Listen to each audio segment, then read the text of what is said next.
जय राधा माधव कुंज विहारी गोपी जन वल्लभ गिरिवरधारी।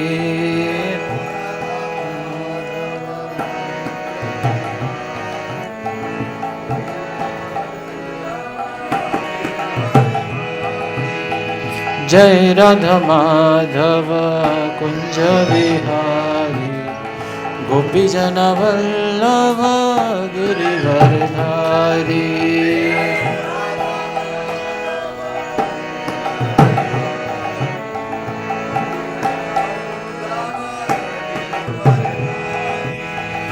यशोदनंदन ब्रज जन रंजन यमुना तीरवनचारी।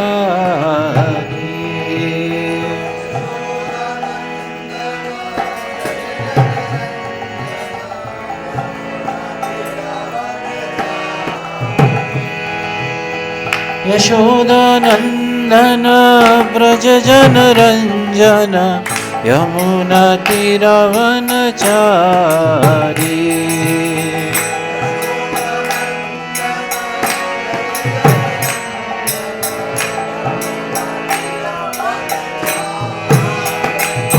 जय राधा माधव कुंज विहारी गोपी जन वल्लभ गिरिवरधारी।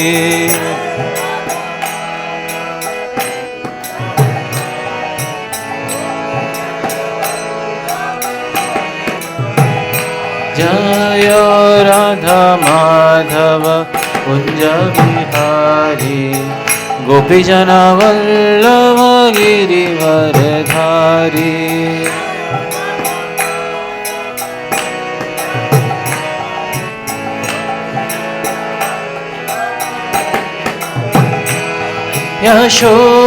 यशोदनंदन ब्रज जन रंजन यमुना तीरवनचारी।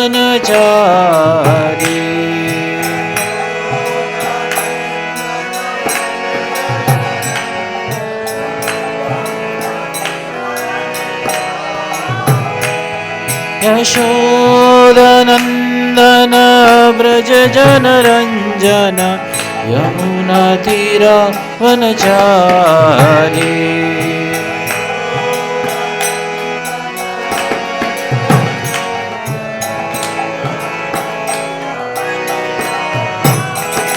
जय राधा माधव कुंज विहारी गोपी जन वल्लभ गिरिवरधारी।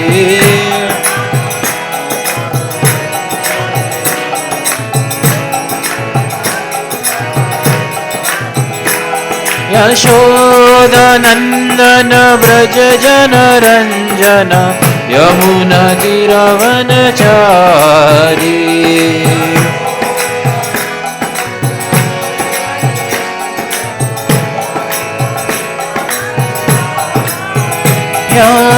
यशोदनंदन ब्रज जन Ranjan Yamuna तीरवनचारी।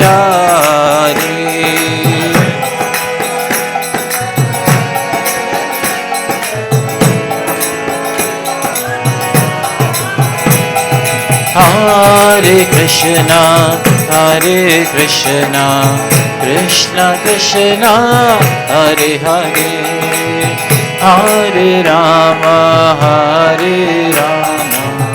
Ram Ram Hare Hare.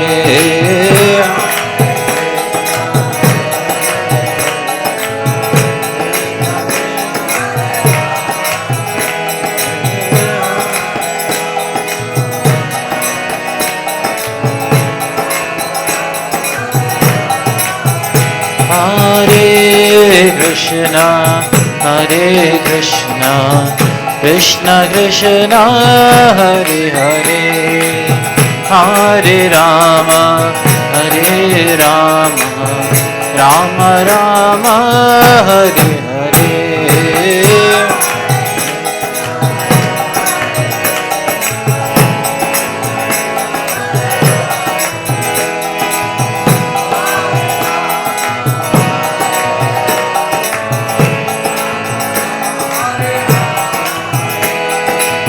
Hare Krishna, Krishna Krishna, Hare Hare, Hare Rama, Rama Rama, Hare Hare.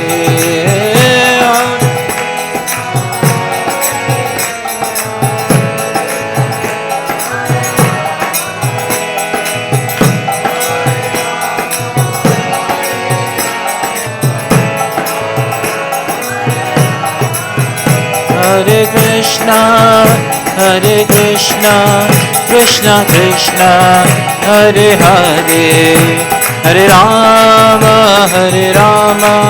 Rama Rama, Hare Hare.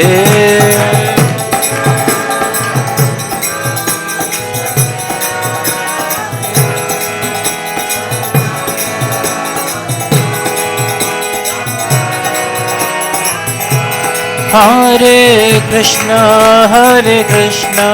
Krishna Krishna, Hare Hare, Hare Rama, Rama Rama, Hare Hare.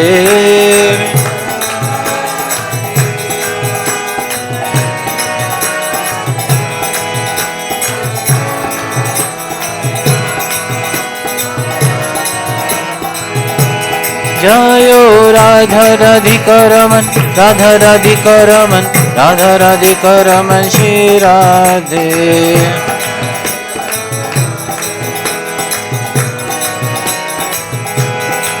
Jayo Krishna Balaram, Krishna Balaram, Krishna Balaram, Jaya Krishna Balaram.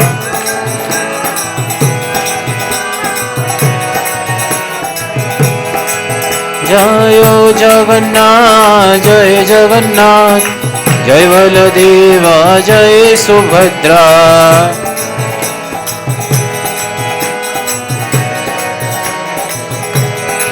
Jaya Gauranitai, Gauranitai, Gauranitai, Jaya Gauranitai.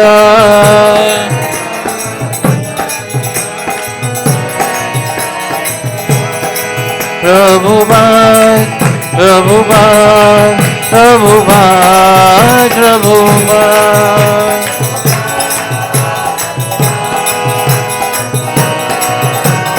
Nitai Gaura Hari Bol, Hari Bol, Hari Bol, Hari Bol.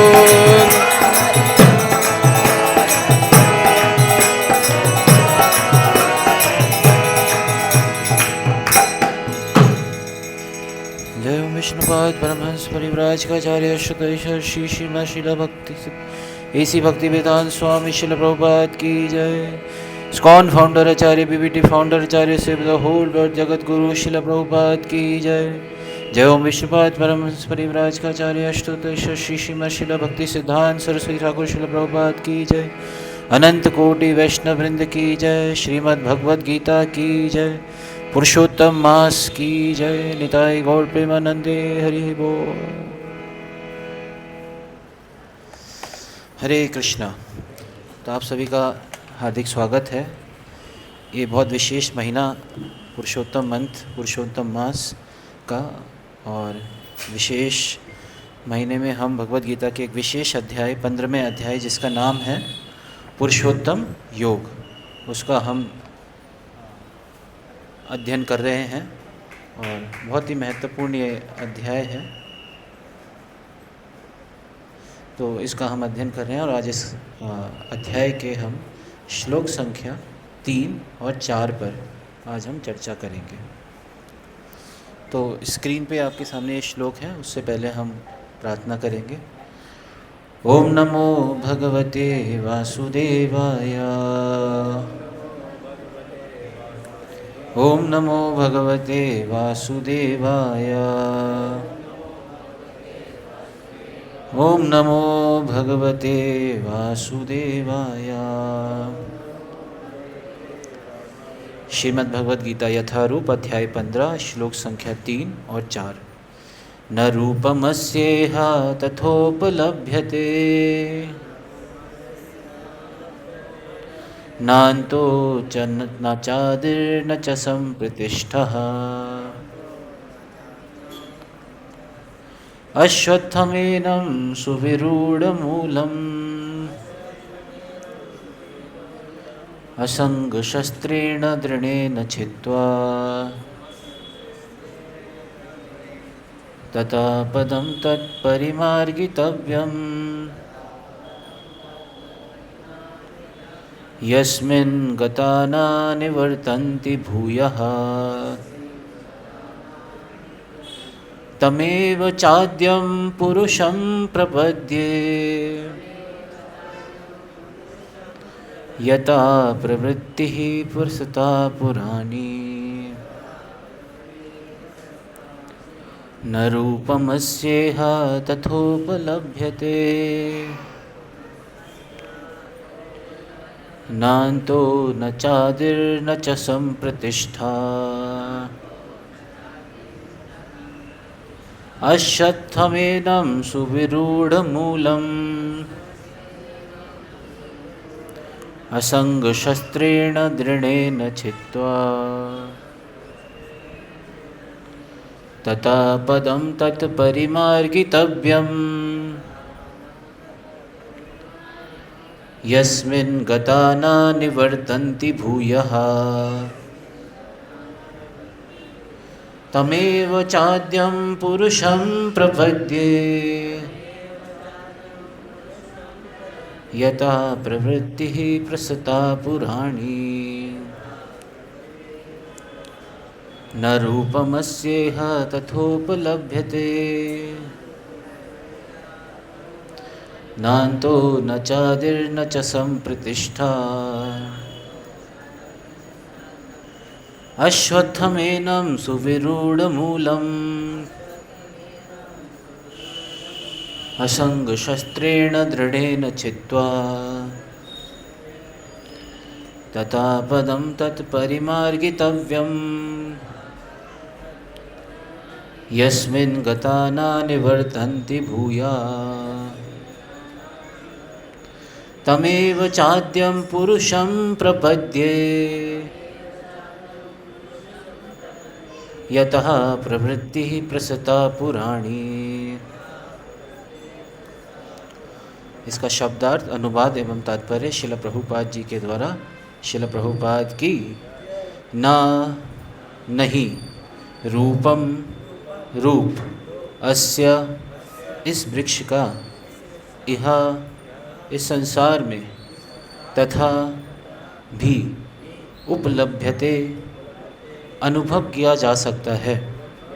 ना कभी नहीं, अंतः अंत, न कभी नहीं, च भी आदि प्रारंभ, न कभी नहीं, च भी संप्रतिष्ठा नींव, अश्वत्थम अश्वत्थ वृक्ष को, एनम इस सुविरूढ़ अत्यंत दृढ़ता से, मूलम जड़ वाला, असंग शस्त्रेण विरक्ति के हथियार से, दृढ़ेन दृढ़, छित्त्वा काटकर, ततः तत्पश्चात, पदम स्थिति को, तत् उस, परिमार्गितव्यम खोजना चाहिए, यस्मिन जहाँ, गतः जाकर,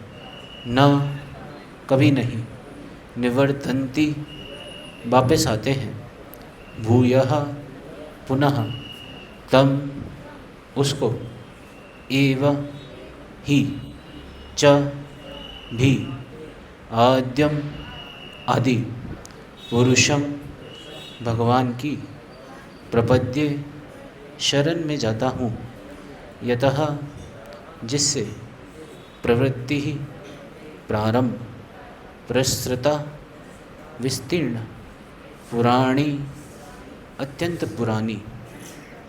अनुवाद। इस वृक्ष के वास्तविक स्वरूप का अनुभव इस जगत में नहीं किया जा सकता।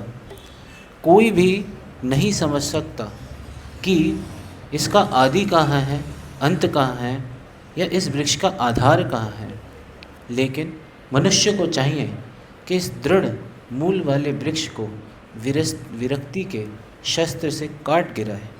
तत्पश्चात उसे ऐसे स्थान की खोज करनी चाहिए जहाँ जाकर लौटना ना पड़े और जहाँ उस भगवान की शरण ग्रहण कर ली जाए जिससे अनादिकाल से प्रत्येक वस्तु का सूत्रपात या विस्तार होता आया है।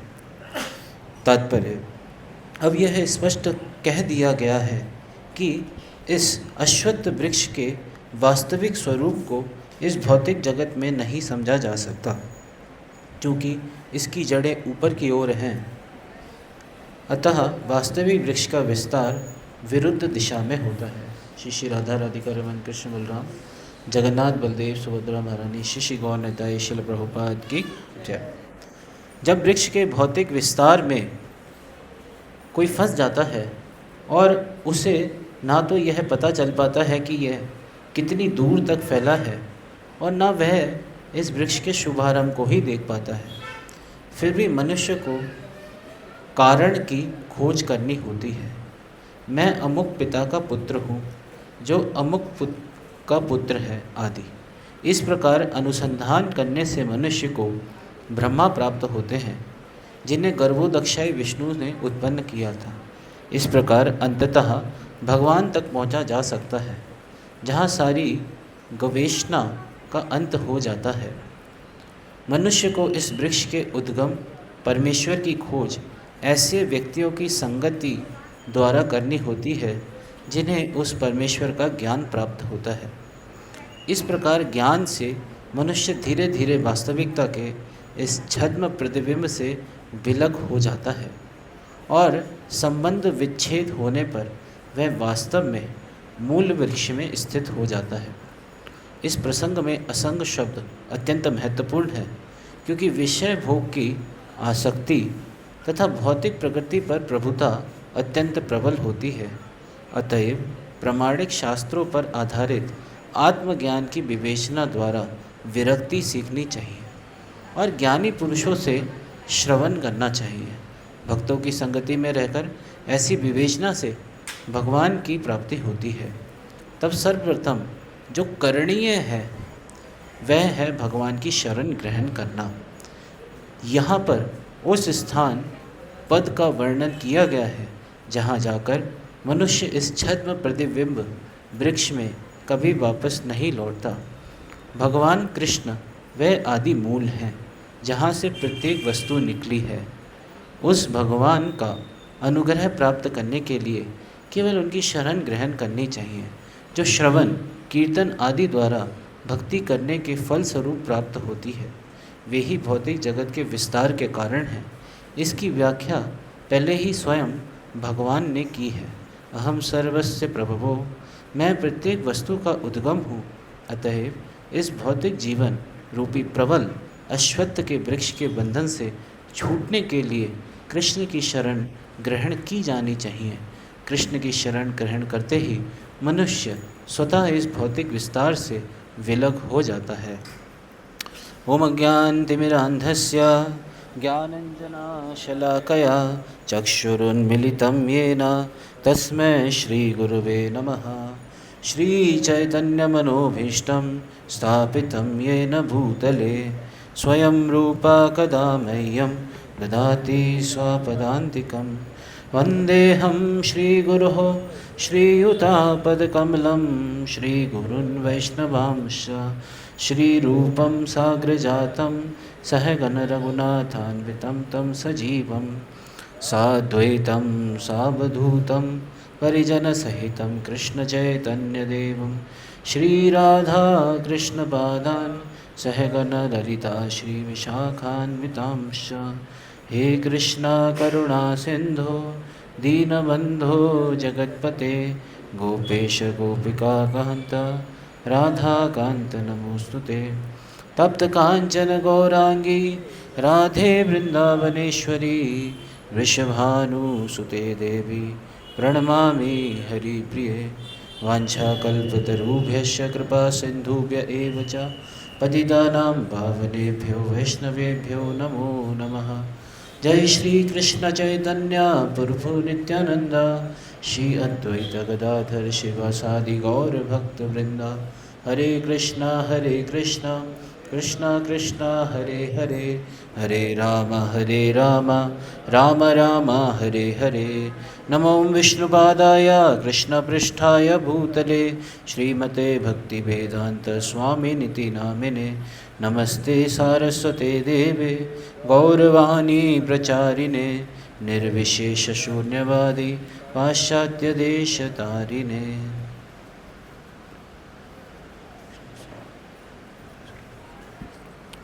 हरे कृष्णा। तो इस संध्याकालीन भगवत गीता कक्षा में आप सबका बहुत स्वागत है और हम एक बहुत महत्वपूर्ण विषय पर चर्चा कर रहे हैं। ये है पुरुषोत्तम योग और अध्याय संख्या है 15, श्लोक संख्या है 3 और 4। तो इस श्लोक में बताया गया है कि कैसे इस भौतिक जगत से डिटैच हुआ जाए, how to become detach from this material world. और डिटैच होने के साथ साथ क्या करना है, भगवान से अटैचमेंट, है ना, भगवान से क्या करनी है, अटैचमेंट करनी है। और किसकी प्राप्ति के लिए, भगवान की प्राप्ति के लिए, है ना। प्रभुपाद जी एक बार प्रभुपाद जी के संबंध में एक पास टाइम आता है। प्रभुपाद जी एक बार एक पुस्तक लिखते हैं जिसका नाम होता है easy journey to other planets, अन्य ग्रहों की सुगम यात्रा। प्रभुपाद जी इस पुस्तक को लिखते हैं और प्रभुपाद जी खुद ही इस पुस्तक को डिस्ट्रीब्यूट कर रहे होते हैं। तो उन्हें एक व्यक्ति मिलता है झांसी में, तो वो प्रभुपाद जी उस पुस्तक को उस व्यक्ति को देते हैं और प्रभुपाद जी से वो व्यक्ति पूछता है कि इस पुस्तक को पढ़ने के बाद क्या होगा, what will happen after reading this book. तो प्रभुपाद जी उसको उत्तर देते हैं कि इस पुस्तक को पढ़ने के बाद आप दोबारा इस भौतिक जगत में लौट के नहीं आओगे, you will not come back again to this material world. तो प्रभुपाद जी को वो क्या करता है, वो किताब वापस कर देता है, कहता है कि मेरे को तो वापस आना है, मैं नहीं जाना चाहता, मेरे को तो यहाँ पे वापस आना है, तो आप अपनी किताब रख लीजिए, है नहीं। तो इस चीज़ को समझना चाहिए कि भौतिक जगत से कोई भी व्यक्ति बाहर नहीं निकलना चाहता। ऑल दो इतनी मिजरेबल कंडीशन है, सब कुछ इतना मिजरेबल है, लेकिन फिर भी व्यक्ति जो है वो सोचता है सब आनंददायक है। जैसे थोड़े दिन पहले एक भागवतम क्लास में एग्जाम्पल दिया जा रहा था सूअर का। सूअर की कंडीशन इतनी अबोमिनेबल होती है कि सूअर कहाँ पे रहता है, नाले में रहता है, नाले में पड़ा रहता है और वहाँ पे क्या खाता है, स्टूल खाता है, मल खाता है। लेकिन फिर भी अगर कोई हम उस सूअर की कंडीशन को देखेंगे तो हमें लगेगा छी छी कितनी गंदी कंडीशन है इसकी। यस और no, will see it very abominable. उसको देखेंगे कितनी गंदी अवस्था में रह रहा है, वो हमारे पास से भी जाएगा, हम दूर भाग जाएंगे उससे, कि उसे टच भी नहीं करना चाहेंगे, इतना गंदी अवस्था में। लेकिन सूअर को उस अवस्था में बड़ा आनंद आ रहा है, उस अवस्था में क्या है, बड़ा आनंद आ रहा है। ये बिकम अटैच्ड, उससे वो क्या हो चुका है, आसक्त हो चुका है। तो इसी तरीके से व्यक्ति जो है भौतिक जगत में हम देखते हैं कि इतने सारे भगवान ने दुख दिए हैं, बनाए हैं, कलेश। भौतिक जगत की संरचना ही इस प्रकार से की गई है। भौतिक जगत को जेल से भी कंपेयर किया जाता है, कारागार से भी कंपेयर किया जाता है। जेल जो होती है वो क्रिमिनल्स के लिए होती है और जेल कोई बहुत कंफर्टेबल सिचुएशन नहीं होती है। आजकल के हो सकता है जेल्स में VIP सेल्स होते हों, लेकिन jail is not a very comfortable situation, क्योंकि कोई भी व्यक्ति बंद के नहीं रहना चाहता है। तो भौतिक जगत भी क्या है, एक जेल के समान है। लेकिन हम जो हैं इस जेल से बाहर ही नहीं निकलना चाहते। ऑल दो भगवान खुद इस गीता में बताते हैं कि भौतिक जगत का जो भगवान ने खुद ही बनाया इस भौतिक जगत को, और इस भौतिक जगत के बारे में भगवान क्या कहते हैं, दुखालयम अशाश्वतम। भगवान कहते हैं भौतिक जगत क्या है, दुखालय है। ये क्या है, दुखों का घर है, दुखों से भरा पड़ा है।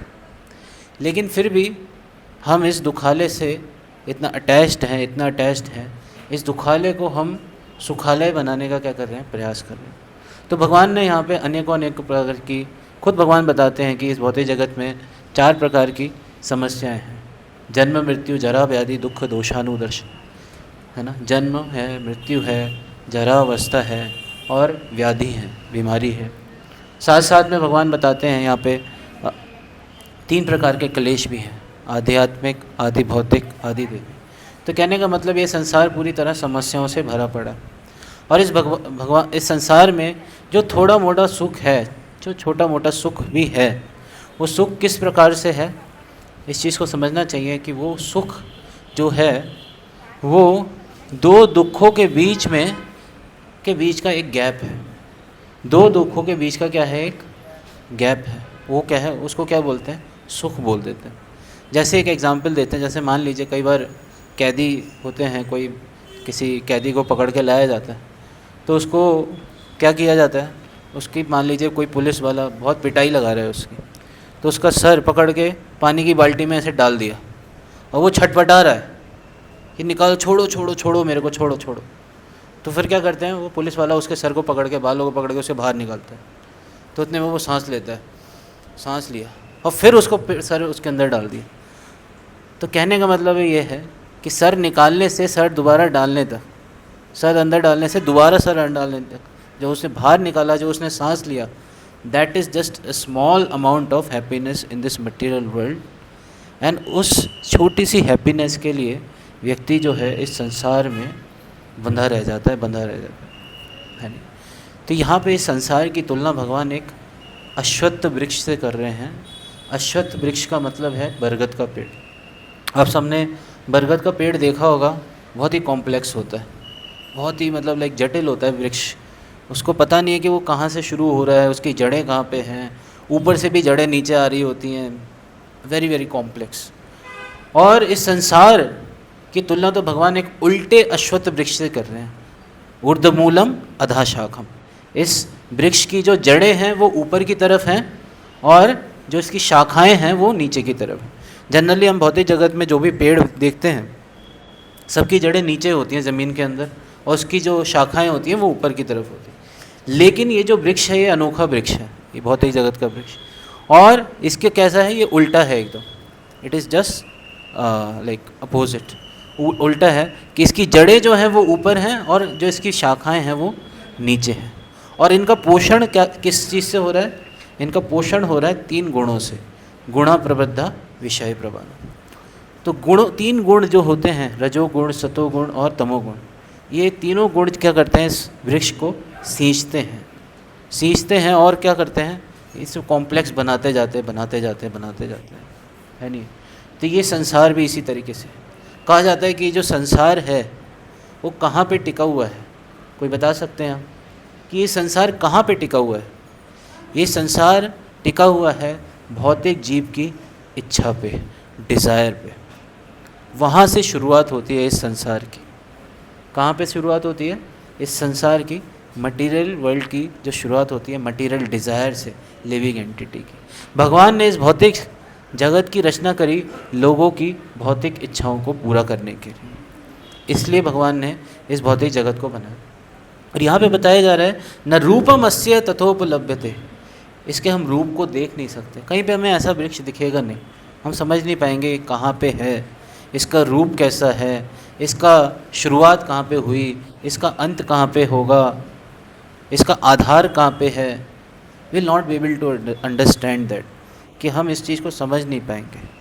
इसका एग्जाम्पल श्रील प्रभुपाद इस तरीके से देते हैं, इसको समझना चाहिए कि प्रहलाद महाराज एक बहुत महत्वपूर्ण श्लोक अपने पिताजी हिरण्यकशिपु को बोलते हैं। कहते हैं तत्साधु मन्ये असुरवर्य देहिना सदा समुद्विन्न धियाम असद्गृहात् हित्वात्मपाथम गृहमंदकूपम वनम गतो यद हरिम आश्रयेत। कह रहे वनम गतो यद हरिम आश्रयेत।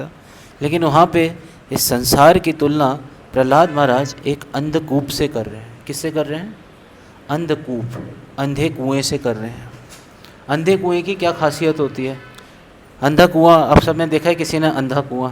आजकल तो कुएँ ही नहीं दिखते हैं, कुएँ ही ख़त्म हो गए, नाले ही नाले दिख रहे हैं। तो अंधा कुआं कैसा होता है? जनरली जंगलों में ये पाया जाता है, ऐसी जगह पे, बहुत ही बेजान सी जगह पे, और मतलब लाइक जहाँ पे कोई भी आता जाता ना हो, सुनसान सी जगह पे ये पाया जाता है। उसमें क्या होता है कि उस पर क्या कहते हैं, कवरिंग आ जाती है घास की, व्यक्ति को पता ही नहीं चलेगा यहाँ पे कुआं है, और वो व्यक्ति उस कुएं में गिर जाता है। और उस कुएँ में पानी भी नहीं है, उस कुएँ में पानी भी नहीं है, केवल नीचे जाके सीधे कितनी गहराई में गड्ढा है ये भी नहीं पता है, और जाके वो उसकी व्यक्ति की क्या है, मान लीजिए कोई ऐसे कुएँ में गिर जाएगा, इतनी गहराई से नीचे गिरे तो उसका क्या होगा, हड्डी पसली तो टूट ही जाएगा कम से कम, मर भी सकता है, हड्डी पसली भी टूट जाएगी, और ऊपर से घास की कवरिंग फिर से आ गई। और चाहे वो व्यक्ति जितना भी चिल्लाए चीखे, तो कोई उसे बचाने वाला आएगा? Will anyone come to save him? No, no one will come. और उसमें भी अब वो ये इस चीज़ के ऊपर ध्यान देने लग जाए, अरे मैं कैसे गिर गया इस कुएं के अंदर, मैं कैसे गिर गया, कहाँ से गिरा, कितनी ऊंचाई से गिरा, क्यों गिरा। तो पहले क्या इंपॉर्टेंट है, कुएं से बाहर निकलना या पहले इन सब चीज़ों पे चर्चा करना कि मैं कैसे गिर गया, कहाँ गिर गया, क्यों गिर गया, कब गिर गया। तो इसी तरीके से हमें भी संसार में हम सब भी गिर पड़े हैं इस भौतिक जगत में। हित्वात्मपातम गृहम अंधकूपम, इस अंधे कुएं में संसार में हम सब गिर पड़े हैं। तो इसमें ये नहीं समझना चाहिए कि अरे मैं कैसे गिर गया, कब गिर गया, क्यों गिर गया, ये इतना इम्पॉर्टेंट नहीं है। यहाँ से बाहर निकलना ज़्यादा इम्पॉर्टेंट है।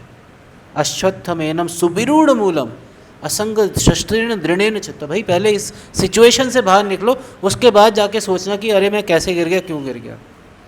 प्रभुपाद जी भी ऐसे ही बताते हैं कि भगवान से जाके पूछ लेना कब गिर गए, कैसे गिर गए। पहले यहाँ से निकलना चाहिए, निकलना ज़्यादा इम्पोर्टेंट है।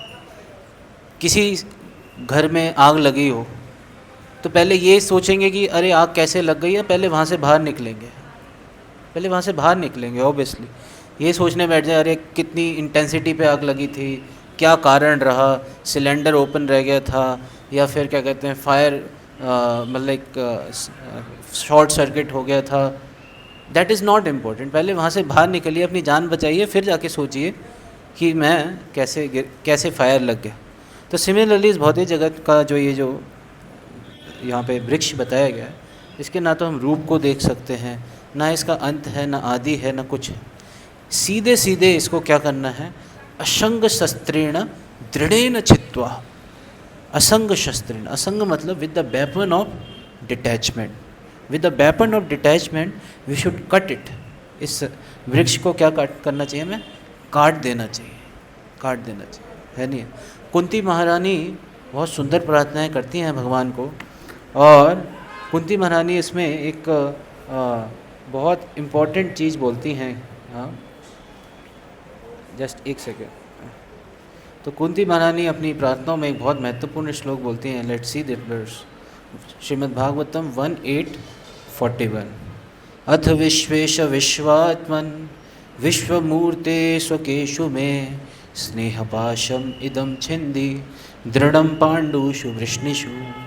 तो कुंती महारानी यहाँ पे भगवान को प्रार्थना करते हुए एक श्लोक बोलती हैं। O lord of the universe, soul of the universe, O personality of the form of the universe, please therefore sever my ties of affection for my kinsmen the Pandavas and Vrishtis। तो कहने कि मैं जो पांडवों से और वृष्णियों से जो मेरा स्नेह पाश है ना, स्नेह पाश, उसको काटिए। विद अ टाई ऑफ, ये जो टाई ऑफ अफेक्शन है भगवान, इसको आप क्या करिए, काटिए, है नहीं। तो ये with the weapon of detachment बहुत महत्वपूर्ण है कि ये जो डिटैचमेंट का वेपन है ये कैसे आएगा, ये डिटैचमेंट का शस्त्र कैसे आएगा।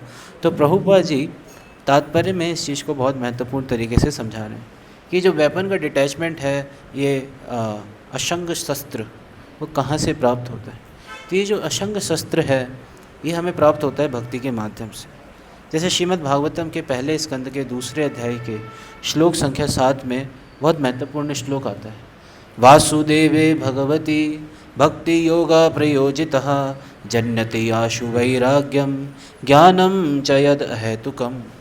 तो जब कोई भक्ति का पालन करता है, भक्ति के नियमों का पालन करता है या भगवान कृष्ण की भक्ति में जुड़ता है, तो 2 चीज़ें प्रकट होती हैं। क्या क्या प्रकट होता है? सबसे पहले प्रकट होता है ज्ञानम। क्या प्रकट होता है? ज्ञान प्रकट होता है ना। कि भक्ति करते हैं तो क्या प्रकट होता है? ज्ञान प्रकट होता है। और ज्ञान के साथ साथ क्या आता है? वैराग्य, है ना, वैराग्य। वैराग्य का मतलब ये नहीं है कि हम इस संसार से घृणा करें, है नहीं है। या संसार में जनरली हम देखते हैं कि जो मायावादियों का कॉन्सेप्ट होता है वो नेति नेति वाला होता है, वो इस संसार से घृणा करते हैं, सब चीज़ों को त्याग दो, सब चीज़ों को त्याग दो, सब चीज़ों को त्याग दो, उनकी ऐसी भावना होती है। लेकिन हमें इस चीज़ को समझना चाहिए, हमें पोजेशंस को नहीं त्यागना है। We do not have to neglect the possessions. अरे ये लैपटॉप बेकार है, अरे ये सब बेकार है। एक बार श्रील प्रभुपाद जी से एक कोई रिपोर्टर पूछते हैं कि प्रभुपाद जी से पूछते हैं कि प्रभुपाद जी आपका इस गाड़ी के बारे में क्या कहना है। प्रभुपाद जी कहते हैं इट इज़ यूज़लेस। इस लैपटॉप के बारे में क्या कहना है। प्रभुपाद जी कहते हैं इट इज़ यूज़लेस। इस माइक, इस सब चीज़ों के बारे में कहना है, इट इज़ यूज़लेस। एरोप्लेन के बारे में क्या कहना है, इट इज़ यूज़लेस। तो आप इन सब चीज़ों को क्यों यूज़ कर रहे हो, to make it useful for Krishna service. Prabhupada ji इस चीज़ को बोलते हैं कि भगवान कृष्ण की सेवा में लगाने के लिए।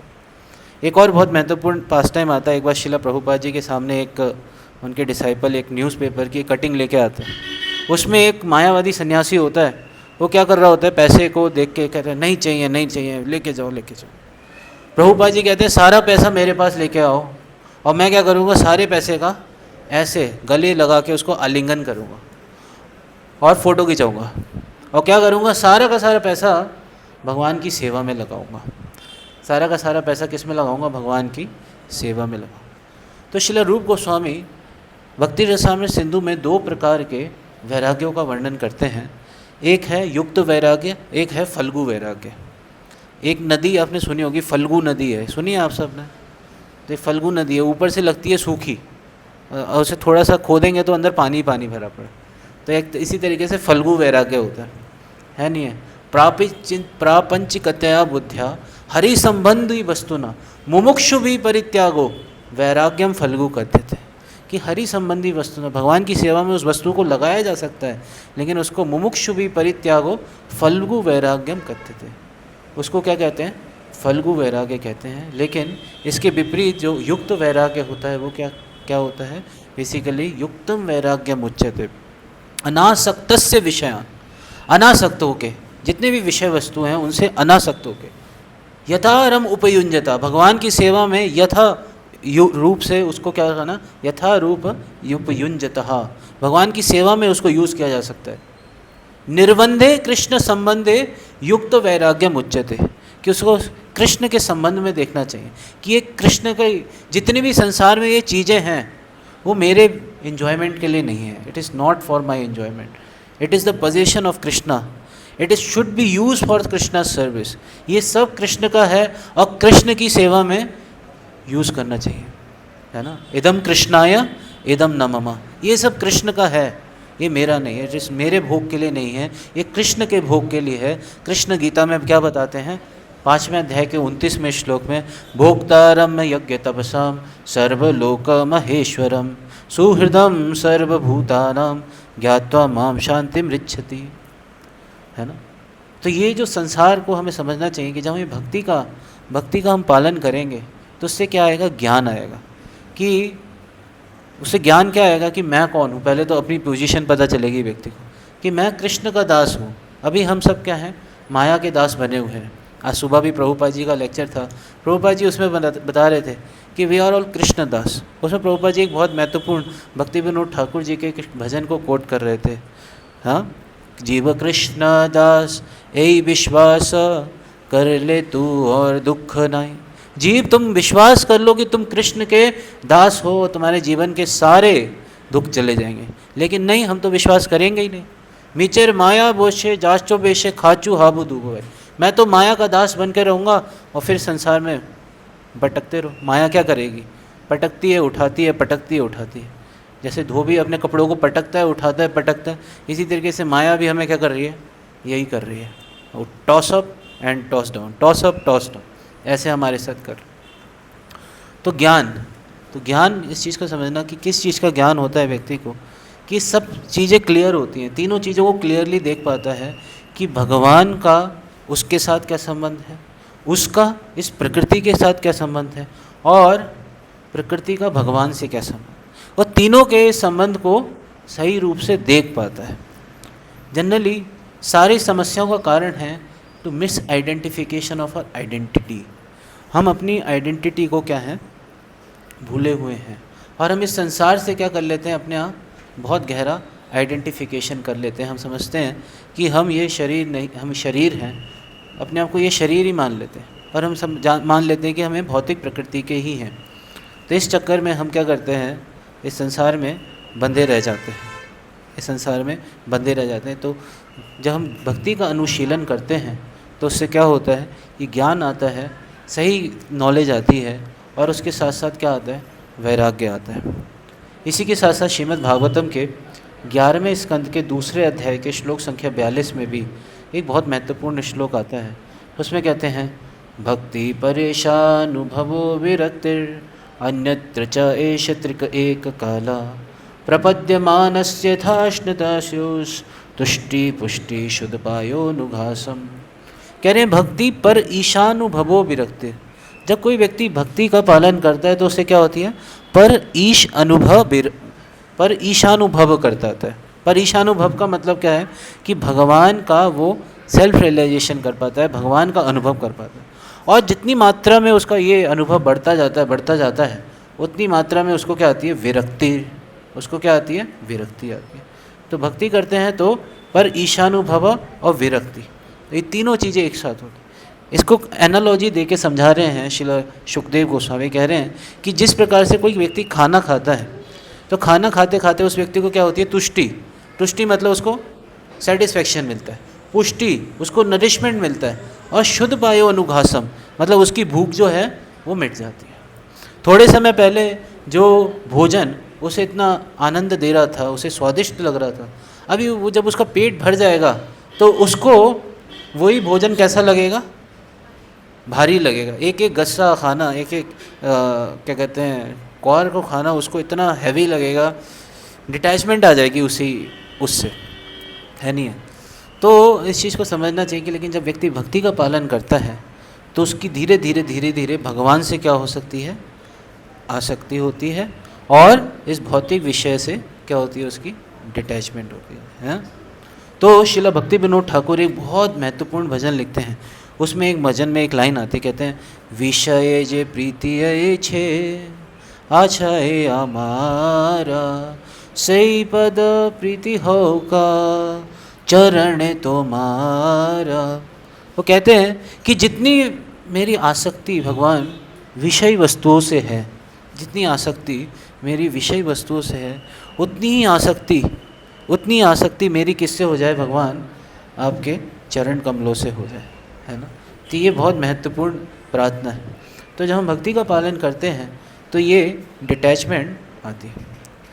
तो इस चीज़ को समझना चाहिए कि इसके संबंध में एक बहुत महत्वपूर्ण स्टोरी आती है। आप सब एक बार क्या होता है कि एक नारद मुनि जो होते हैं, भगवान उनको एक चीज़ बोलते हैं। भगवान बोलते हैं कि नारद मुनि, आप इस संसार में किसी भी एक व्यक्ति को लेके आओ, मैं उसको वैकुंठ में लेने को तैयार हूँ। I am ready to take him in Vaikuntha. आप लेके आओ किसी एक व्यक्ति को। तो जो नारद मुनि होते हैं वो जाते हैं, खोज करते हैं कि किसको आज मैं लिबरेट करूं, किसको लेके।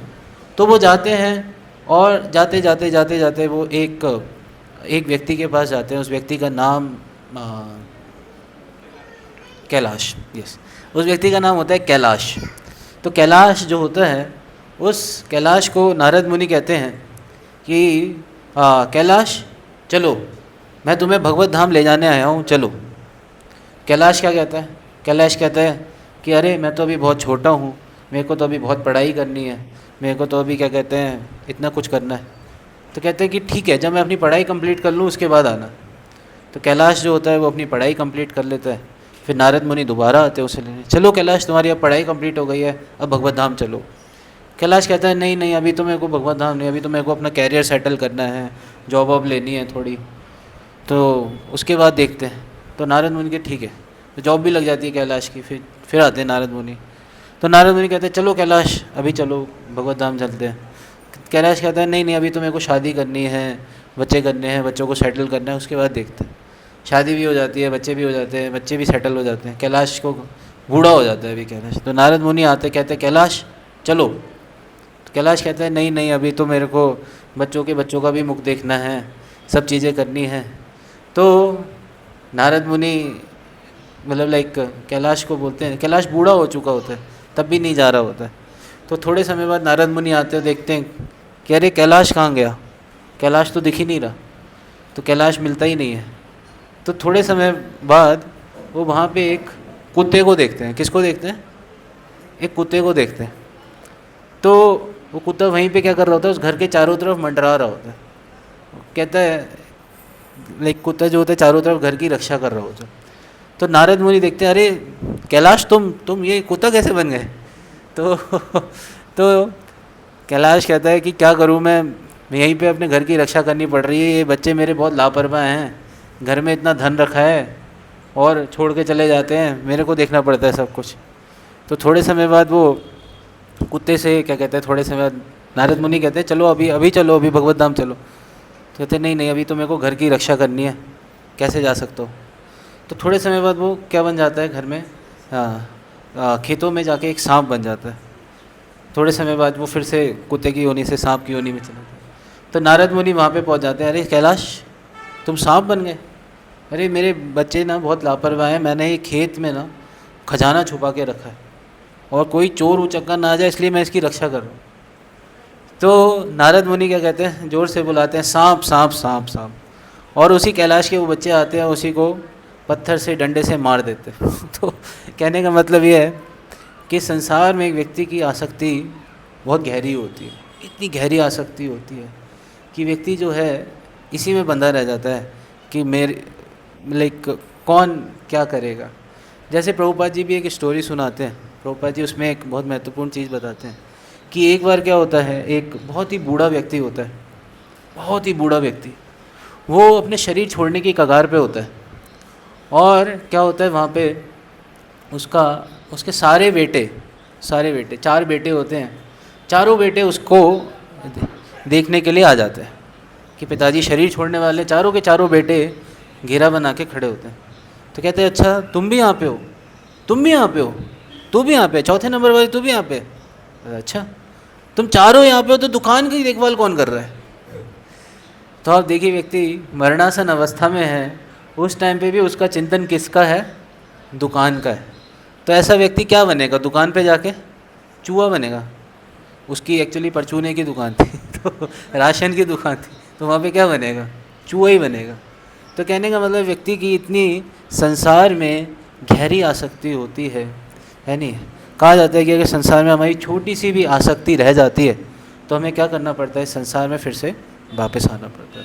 तो इस संबंध में हम देखते हैं कि भरत महाराज की बहुत महत्वपूर्ण प्रसंग आता है। हम सब जानते हैं कि भरत महाराज इस पूरे पृथ्वी के राजा थे, लेकिन भरत महाराज ने क्या करा? इस संसार के जितने भी ऐश्वर्य था, पूरी पृथ्वी के राजा थे। आप सोचिए, ये भी नहीं कि किसी एक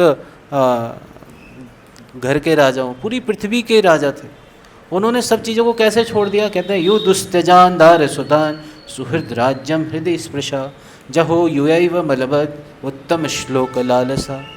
जैसे यहाँ पे एग्जाम्पल दिया जा रहा है, जैसे कोई व्यक्ति मल त्याग देता है, उसी तरीके से उन्होंने संसार को त्याग दिया।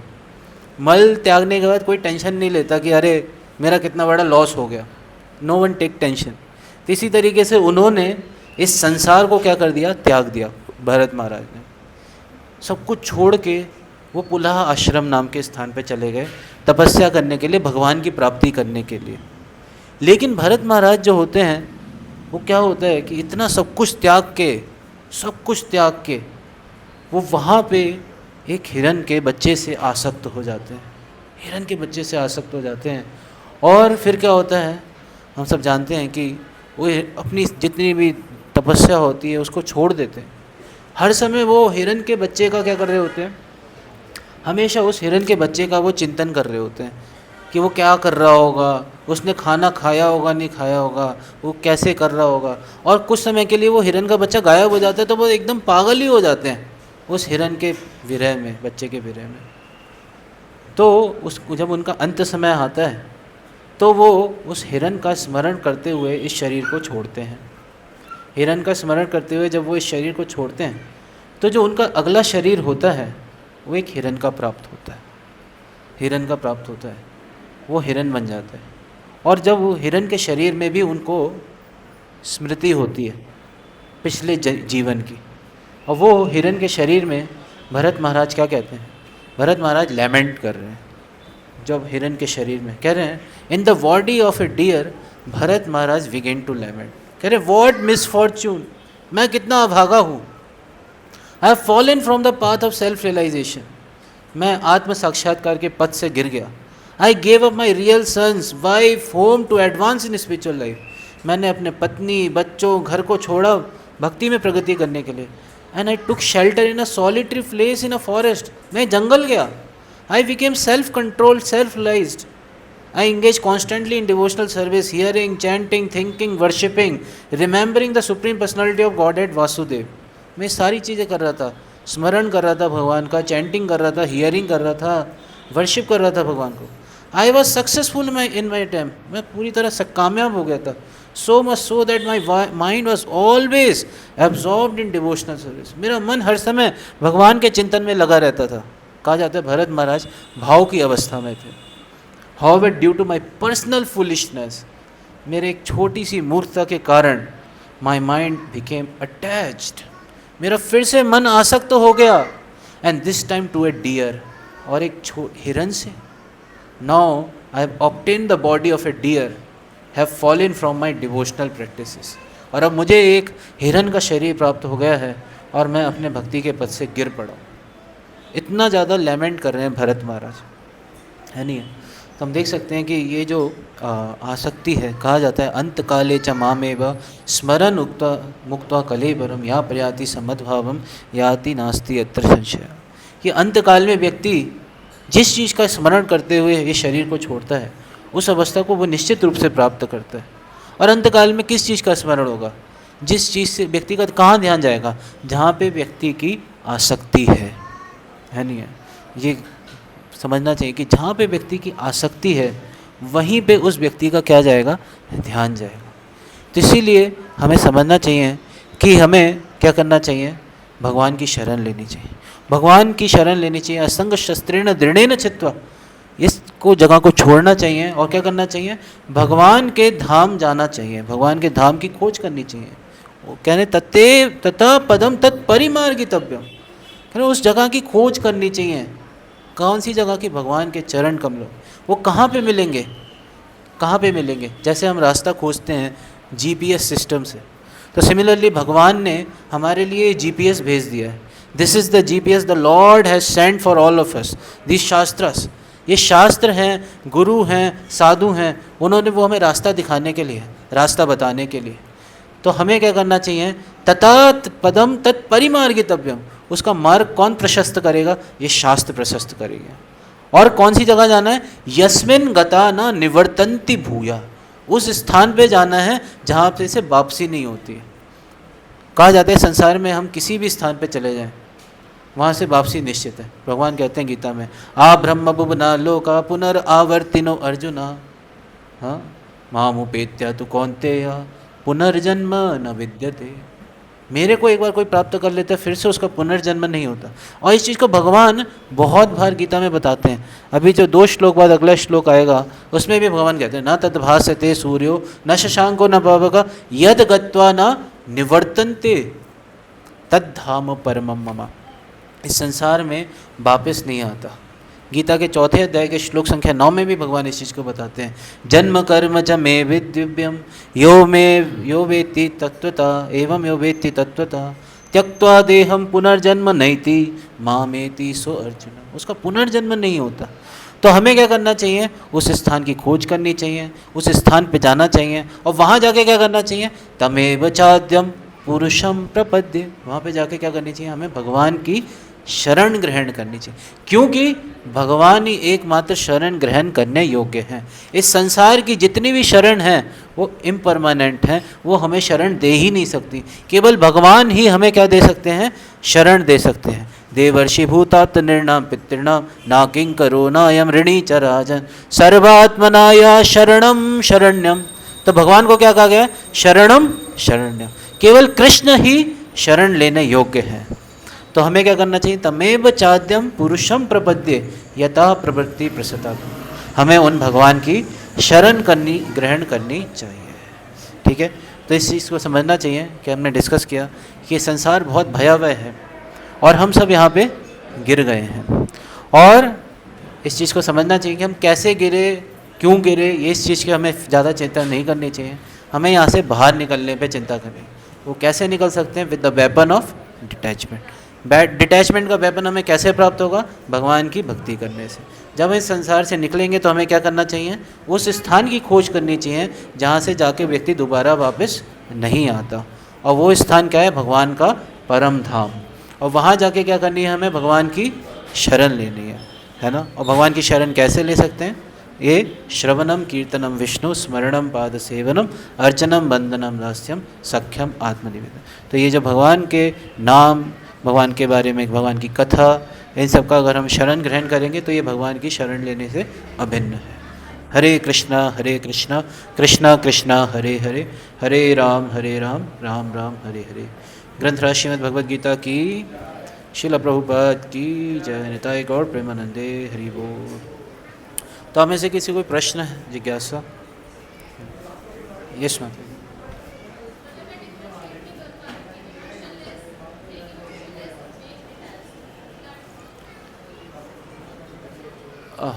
बेसिकली सही इमोशंस होने चाहिए। हम ऐसा नहीं कह रहे कि हमें इमोशन लेस होना चाहिए। बेसिकली बीइंग डिटैच का मतलब ये है कि हम सब चीज़ों को भगवान के संबंध में देखें। अब जैसे मैं ये लैपटॉप यूज़ कर रहा हूँ, I am using it for Krishna service, although I am using it, but हमें सब चीज़ों को भगवान के संबंध में देखेंगे तो हम हमेशा खुश रहेंगे। ये कहने का मतलब, try to see everything in Krishna's connection. Okay, Hare Krishna.